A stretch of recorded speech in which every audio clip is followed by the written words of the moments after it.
Assalamualaikum warahmatullahi wabarakatuh.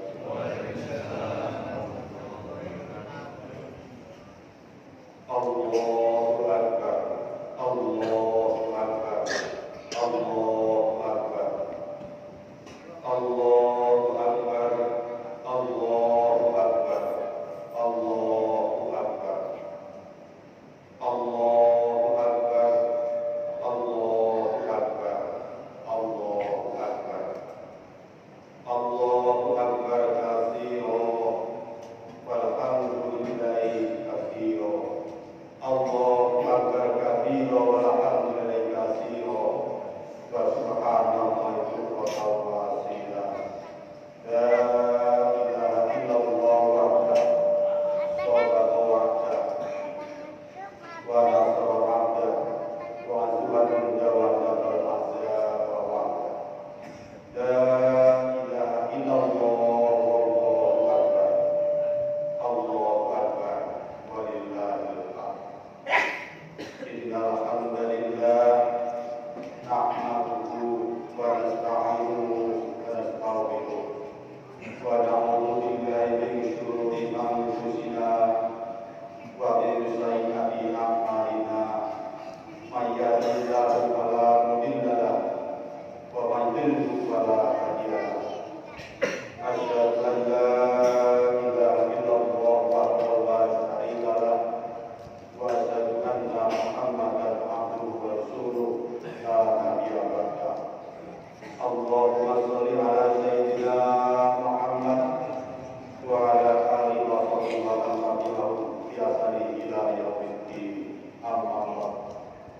Wa ayyuhal muslimun, ittaqullaha haqqa tuqatih wa la tamutunna illa wa antum muslimun.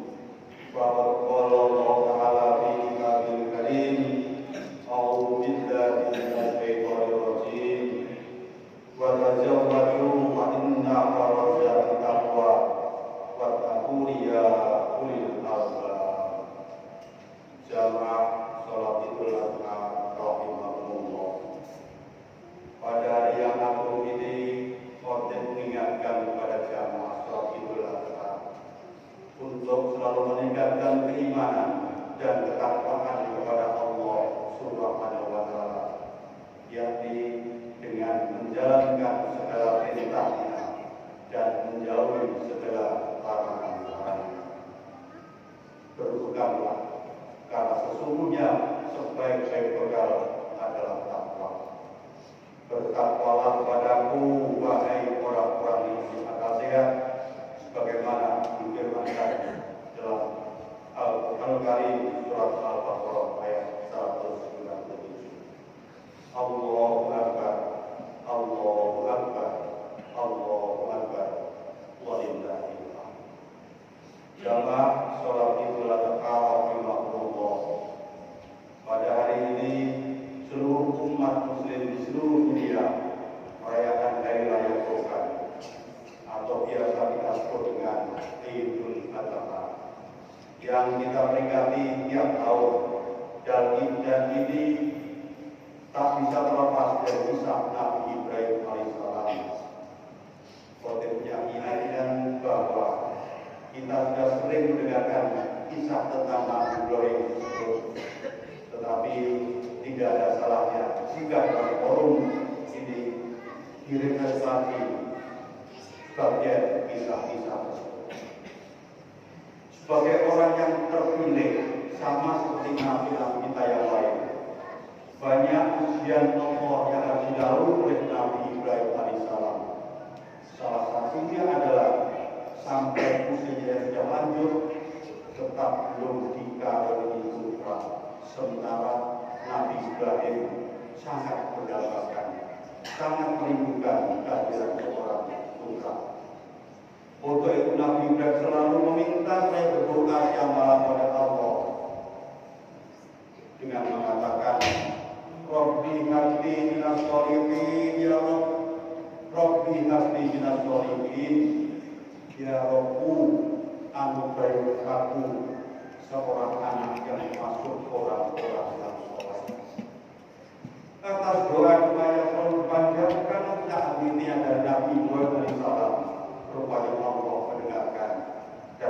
akhirnya mengabulkannya. Nabi Ibrahim dikaruniai putra pertama saat usianya sudah mencapai 87 tahun, sudah usia yang cukup tua, apalagi untuk ukuran kita. Dan anak itu diberi nama Ismail. Bagaimana tersebut dalam surat Al-Sofat ayat 101. Wa basyarnahu bi ghulamin halim, maka kami berikan kabar gembira kepadanya dengan kehadiran seorang anak yang sabar. Betapa senang dan bahagianya Nabi Ibrahim dan istrinya Siti Hajar mendapatkan putra. Sudah sekian lama yang diidam-idamkan. Mereka rawat, mereka sayangi sepenuh hati, mulai dari bayi dalam gendongan sampai Nabi Ismail menginjak dewasa. Rupanya Allah masih mau menguji Nabi Ibrahim untuk yang kesekian kalinya. Ketika usia Ismail sudah cukup atau menginjak dewasa, datang dari Allah melalui mimpinya bahwa ia diperintahkan untuk menyembelih anak yang sangat dicintainya tersebut. Mendapat perintah tersebut, Nabi Ibrahim kemudian berbicara dengan lembut dan meminta pendapat kepada anak Ismail. Ia berkata, wahai anakku, dalam tidur ayat bermimpi berupa wahyu dari Allah yang meminta aku untuk menyembelihmu. Bagaimana pendapat kamu? Tidak ada penolakan dari Ismail, tidak ada protes dari Ismail, tidak ada kemarahan dari Ismail.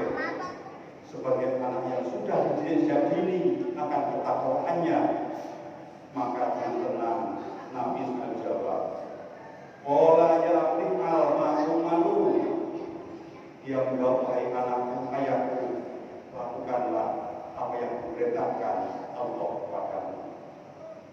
Satajiduni insyaallah minas sabirin.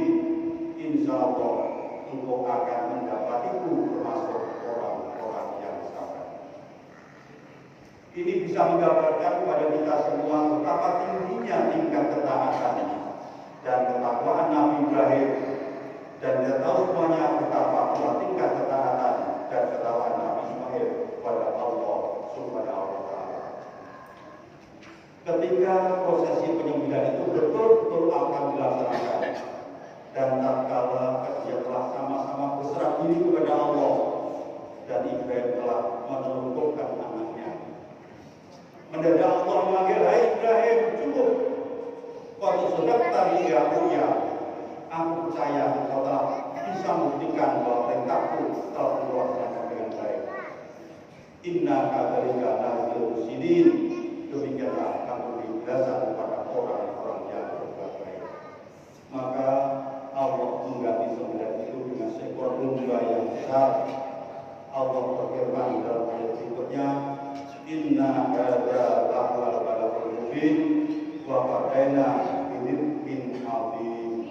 Artinya sesungguhnya ini adalah ujian yang nyata, dan kami terus akan dengan seekor sembelihan yang besar. Allahu Akbar, Allahu Akbar, Allahu Akbar, walillahi. Hadirin sholat duha Rasulullah. Itulah sepenggal kisah tentang kesetiaan, ketaatan atau ketakwaan Nabi Ibrahim kepada Allah Subhanahu wa Ta'ala. Ibadah kurban lawan yang umat Islam laksanakan adalah bentuk iktibar atau pengambilan pelajaran dari kisah tersebut. Setidaknya ada 3 pesan yang bisa kita tarik dari kisah tentang Nabi Ibrahim dan Nabi Ismail, serta ritual dengan hewan kurban secara umum. Makna yang pertama tentang totalitas kepatuhan kepada Allah Subhanahu wa Ta'ala. Nabi Ibrahim yang mendapat julukan Khalilullah atau kasih Allah mendapat ujian berat pada saat rasa bahagianya meluap-luap dengan kehadiran sang buah hati di dalam rumah tangganya. Lewat perintah menyembelih Ismail, seolah-olah hendak mengingatkan Nabi Ibrahim bahwa anak itu hanya merupakan titipan bukan milikmu sepenuhnya, semuanya adalah milik Allah, dan pada saatnya akan kembali kepada Allah. Dan hanya Allah tujuan akhir dari rasa cinta dan ketaatan itu.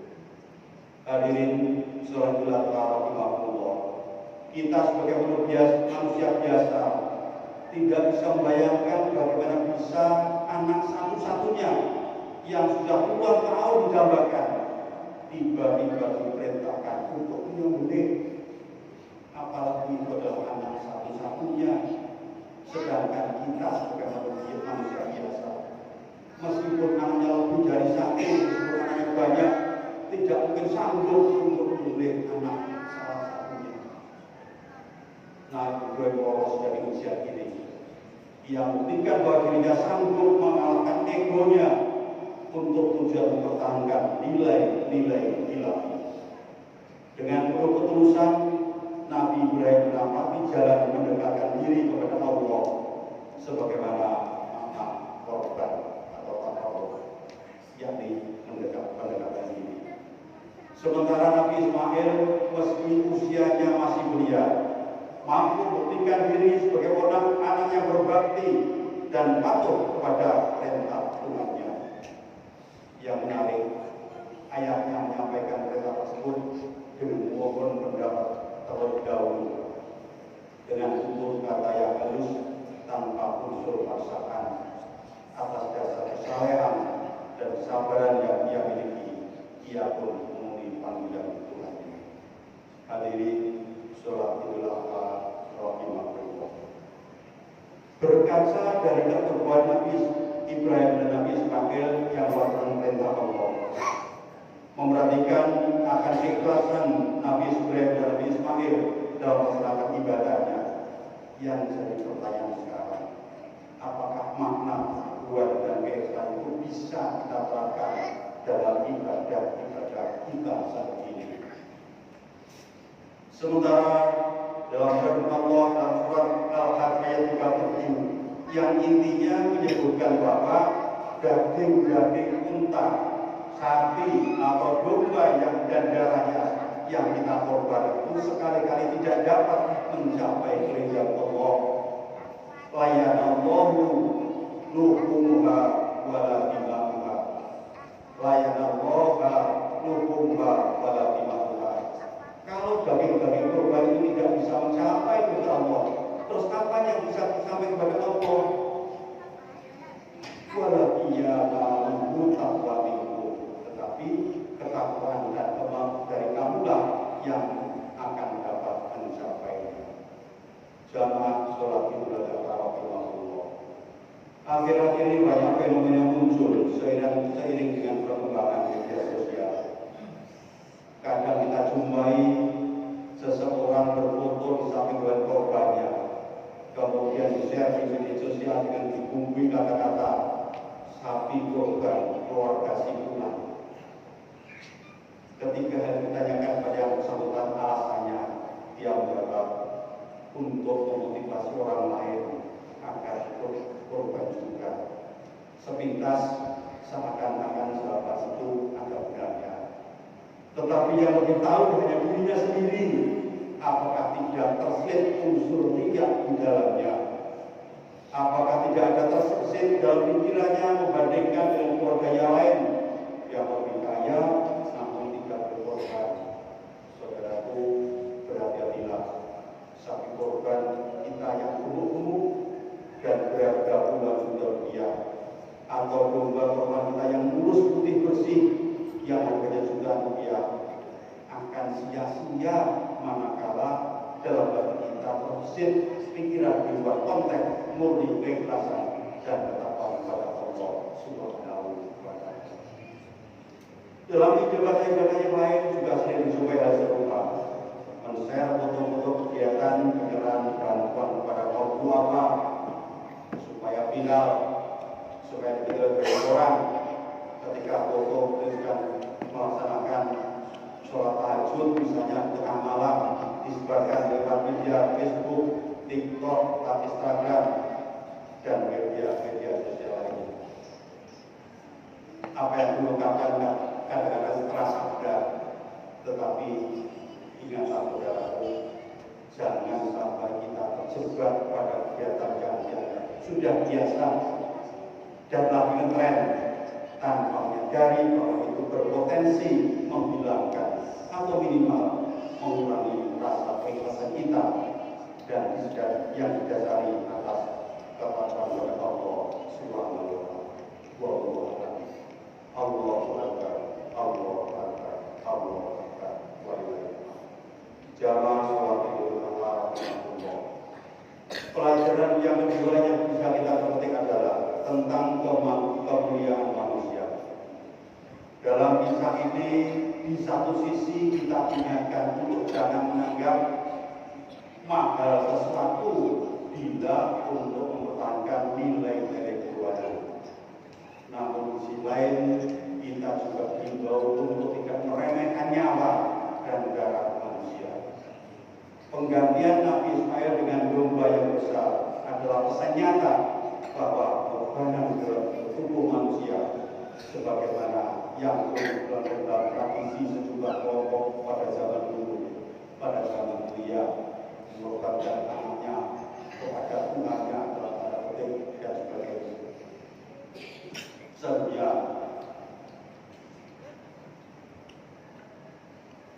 adalah hal yang diharamkan oleh Allah, tidak diperbolehkan. Manusia dengan manusia lain sesungguhnya adalah saudara. Mereka diarahkan dalam satu bapak, yakni Nabi Adam alaihissalam. Seluruh manusia adalah satu tubuh yang diciptakan Allah dalam kemuliaan. Karena itu membunuh atau menyakiti satu manusia ibarat membunuh manusia atau menyakiti manusia secara keseluruhan. Larangan mengorbankan manusia sebetulnya penegasan kembali tentang luhurnya manusia itu di mata Islam dan kalanya harus dijamin.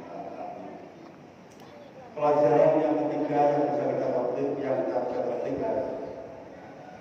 tentang hakikat pengorbanan.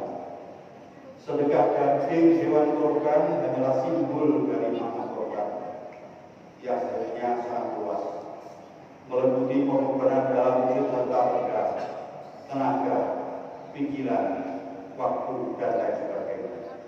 Pengorbanan merupakan manifestasi dari kesadaran kita sebagai makhluk sosial. Bayangkan bila masing-masing manusia sekedar memenuhi egonya, tidak memperhatikan orang lain, hanya memperhatikan dirinya sendiri dan kebutuhan sendiri, tanpa dengan kebutuhan orang lain. Alangkah kacaunya kehidupan ini. Orang mesti mengorbankan sedikit waktunya, misalnya untuk mengantri dalam sebuah loket penjualan tiket misalnya, bersedia memberikan kendaraannya saat lampu merah, lalu lintas menyala, dan lain-lain. Sebab keserakahan hanyalah yang dimiliki para binatang. Disinilah perlunya kita menyembelih dalam tanda petik ego kebinatangan kita untuk menggapai kedekatan korup kepada Allah Subhanahu wa Ta'ala. Karena esensi korban adalah solidaritas sesama dan ketulusan polri untuk mengharapkan keridhaan Allah. Banyak kita jumpai dalam komunitas misalnya tidak memberikan kesempatan kepada orang lain yang semestinya itu bisa menyebabkan kesulitan lalu lintas, tapi karena egonya masing-masing nafsu sehingga lantas menjadi macet. Kalau dia mau mengamalkan hal ini, mengorbankan egonya sedikit, akan sejenak, berhenti sejenak, berikan kesempatan yang lain untuk lewat dulu, insya Allah itu akan sangat bermanfaat dan kebetulan tidak akan terjadi. Allahu Akbar, Allahu Akbar, Allahu Akbar, walillahil hamd. Demikianlah sebagian dari mana esensi ibadah korban. Masih banyak lagi yang bisa kita petik dari peristiwa atau kisah-kisah yang diceritakan dalam Al-Quran Karim. Semoga kita selalu jawab kemudian dalam tempat ibadah yang kita lakukan. Amin, amin, amin, ya Rabbal Alamin. Barakallahu fi wa fil Qur'anil azim wa nafa'ani wa iyyakum bima fihi min ayatin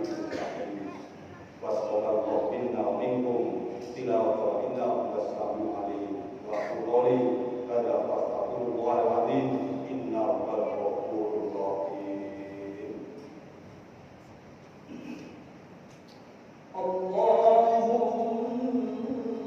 صل وسلم وزد وعنعم وتفضل وبارك بجلالك وكرمك على سيد العباد سيدنا مولانا محمد وعن كل صحابة رسول الله أجمعين.